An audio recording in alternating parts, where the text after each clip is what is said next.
mewakili negara saya, nggak boleh membela dia. Ya, makanya saya keberatan. Jaksa pengacara negara saya minta keluar dari persidangan. Gitu ya. Itu aja. Itu yang apa yang paling penting. Masya Allah. Jadi gugatan ini akan ditunda, akan disidang lagi minggu depan.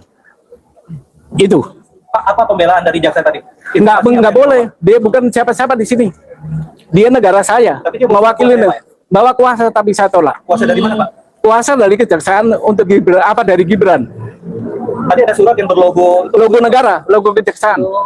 Tadi udah ditulis siapa nama dan mungkin dia tugasnya di sini ditugaskan untuk membela Pak Gibran atau seperti apa sih Pak? Iya, dalam kuasa itu untuk membela atau menjadi kuasa atas gugatan yang saya layangkan. Sedangkan saya menggugat Gibran itu pribadi. Waktu dia mau mencalonkan itu loh, kan belum jadi Wapres. Nah, karena yang datang jaksa adalah apa itu pengacara negara, maka kalau dia lanjut gak apa-apa, tapi saya akan lapor ke korupsi itu. Karena Pak Kejaksaan itu pengacara negara, sementara ini untuk pribadi. Nah, dia nyadari, dia mundur. Gitu ya. sidang lanjutan memanggil kembali tergugat tapi tanggal berapa, Pak? Tergugat lagi, dipanggil sidang lagi untuk Senin depan nih. Seminggu berarti. Pak, kalau T2 Pak?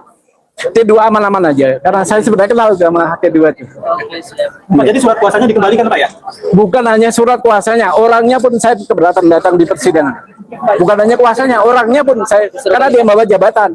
Jadi pengadilan akan memanggil pribadi lagi, Pak ya? Iya, Pak, ini kan kita ada mungkin ada pesan buat nggak perlu, kita udah pada ngerti hukum.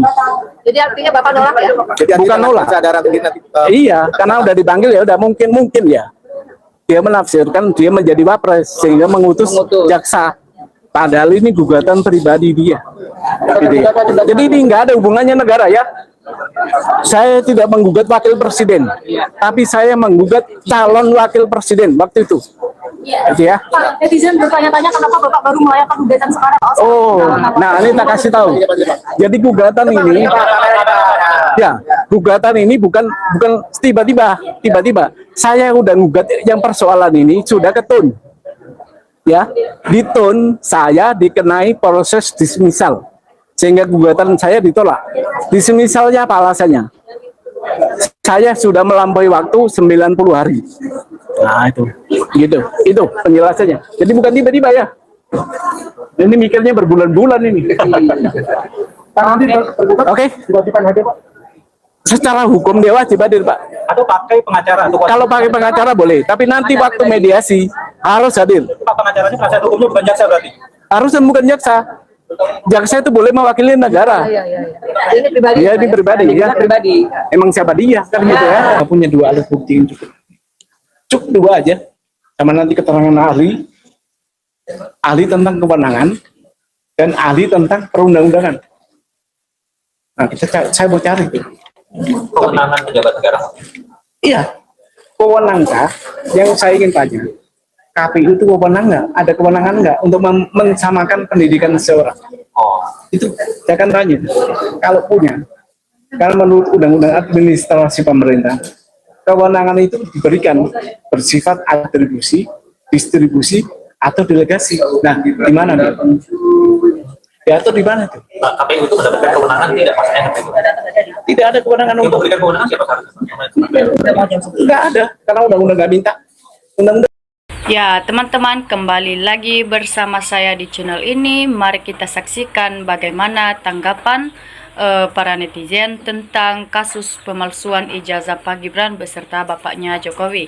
Jadi, teman-teman, mungkin kita dulu sudah mengetahui bahwasannya yang lagi viral itu di Indonesia itu adalah tentang kasus pemalsuan ijazah seorang presiden beserta wakil presiden yang sekarang.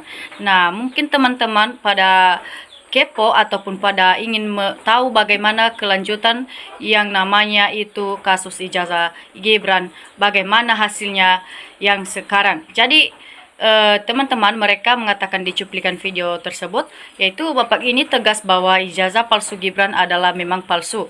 Ya, betul Pak. Mereka benar-benar menelusuri apakah ijazah Gibran itu apakah asli ataupun palsu. Jadi lanjut Pak, rakyat di pelosok negeri sudah gara-gara geng koruptor. Jadi negara kita ini sudah pada tidak baik-baik saja hanya karena gara-gara kasus ini bikin negara kita jadi ribet teman-teman. Nah, cakep Bapak ini jadi tahu nih sekarang ya, karena Pak Gibran ini sebenarnya tidak memiliki ijazah yang sesungguhnya ya, ataupun hanya rekayasan yang dia buat untuk mencalonkan dirinya sebagai wakil presiden. Nah, jadi teman-teman mereka juga mengatakan di sini ternyata pepatah juga benar juga. Buah jatuh nggak jauh dari pohonnya. Kadang ada yang jatuhnya kalau dibawa kampret saja. Ya, yang mereka katakan di sini itu teman-teman mereka mengatakan bahwasanya bapak sama anaknya itu sama aja ya, tidak ada perbedaannya ya, tukang pembohong, tukang penipu di Indonesia kita tercinta ini. Jadi untuk menghindari masalah ini ataupun untuk menyelesaikan masalah yang telah terjadi di negara kita ini, mari kita bersatu ya, kita para penegak hukum ataupun sekalipun rakyat, kita bersatu untuk memakzulkan saja Pak Gibran ini beserta bapaknya yang telah menipu kita selama 10 tahun menjabat. Nah, itulah yang membuat negara kita tidak baik-baik saja hanya karena gara-gara dua orang ini bikin negara kita jadi sangat malu teman-teman. Nah, pingin jabatan pakai ijazah palsu sangat jahat. Ya, betul teman-teman. Yang sebenarnya tujuan mereka itu membuat rekayasa palsu ijazah mereka itu hanya karena ingin memiliki jabatan ataupun hanya ingin mengorupsikan dana yang ada di Indonesia kita. Ya, kita dibikin menderita, dibikin penyiksaan ya, apa dan segalanya. Ya, jadi contoh teladan seorang lansia tak terhenti untuk inginkan menegakkan apa yang dianggap tak sesuai. Ya, jadi seorang lansia yang dia harapkan itu kepada pemimpin negara kita ini sebenarnya yaitu sesuai dengan harapan yang dia inginkan. Jadi namun ujung-ujungnya tidak sesuai dengan yang dia inginkan teman-teman.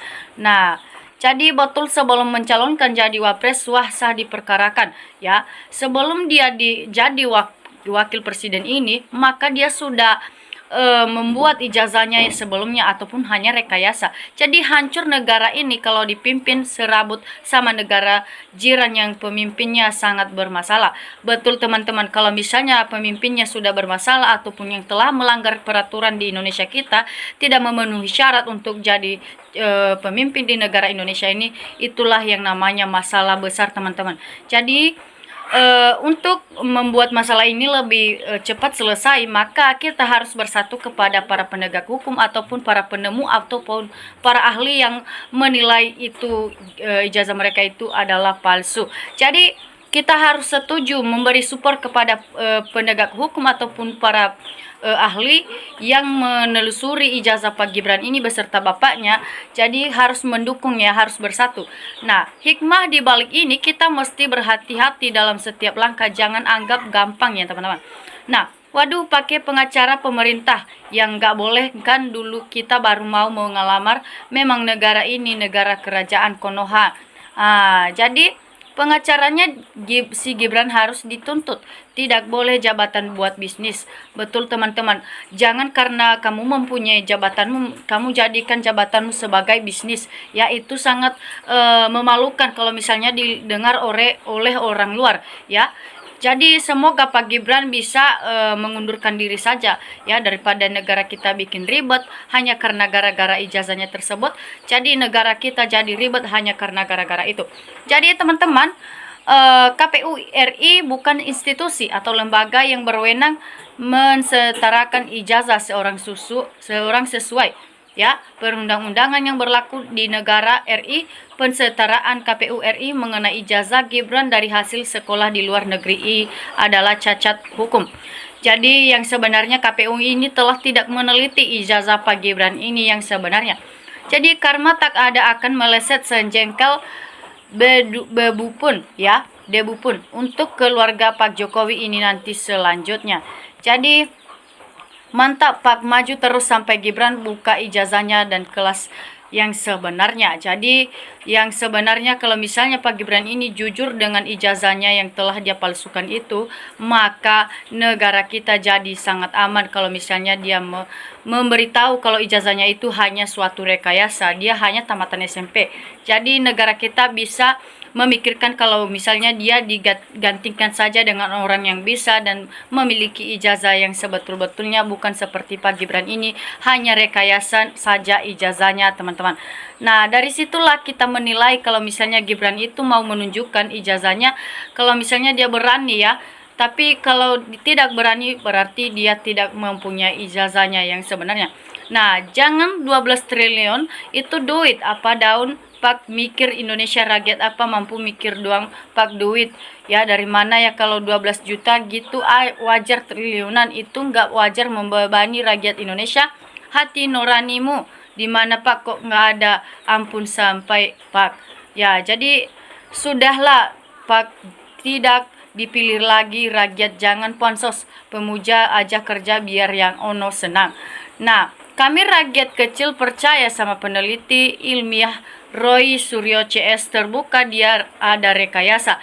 Ya, betul teman-teman, yang dibilang Pak Roy Suryo CS ini adalah hanya suatu rekayasa ijazah Gibran itu yang sebenarnya tidak asli ya.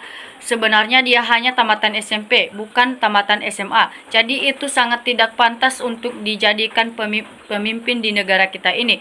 Ya, kita malu kalau misalnya dilihat dari luar kata-kata Pak Gibran ini, kalau dia berpidato tidak jelas ataupun tidak nyambung kalau misalnya dia berbicara di depan rakyat. Jadi itulah hasilnya kalau misalnya tidak berpendidikan, ya tidak berbicara di depan umum saja tidak bisa. Apalagi kalau misalnya diminta tanggapan Pak Gibran ini, pasti tanggapannya yang aneh-aneh ataupun yang lucu-lucu ya teman-teman.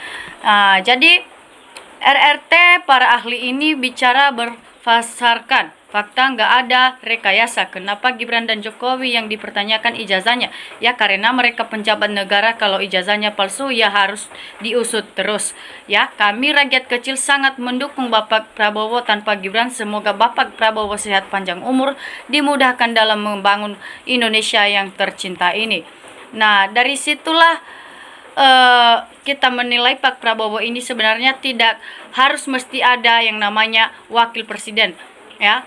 Rakyat saja mendukungmu kalau misalnya nggak ada wakilmu ya, karena kita malu kalau misalnya Pak Gibran itu terus-menerus jadi wakil Pak Prabowo ya, karena dia tidak bisa berbicara, tidak bisa nyamuk kalau misalnya ada yang mau ngobrol sama Pak Gibran ini. Jadi hakim putuskan perkara dengan hati nurani, jangan cuma digelontori uang kemudian memutuskan yang benar, dilaksanakan yang salah, dimenangkan karena konsekuensinya menerima dosa besar, ujungnya masuk neraka, apa yang nggak rugi itu teman-teman.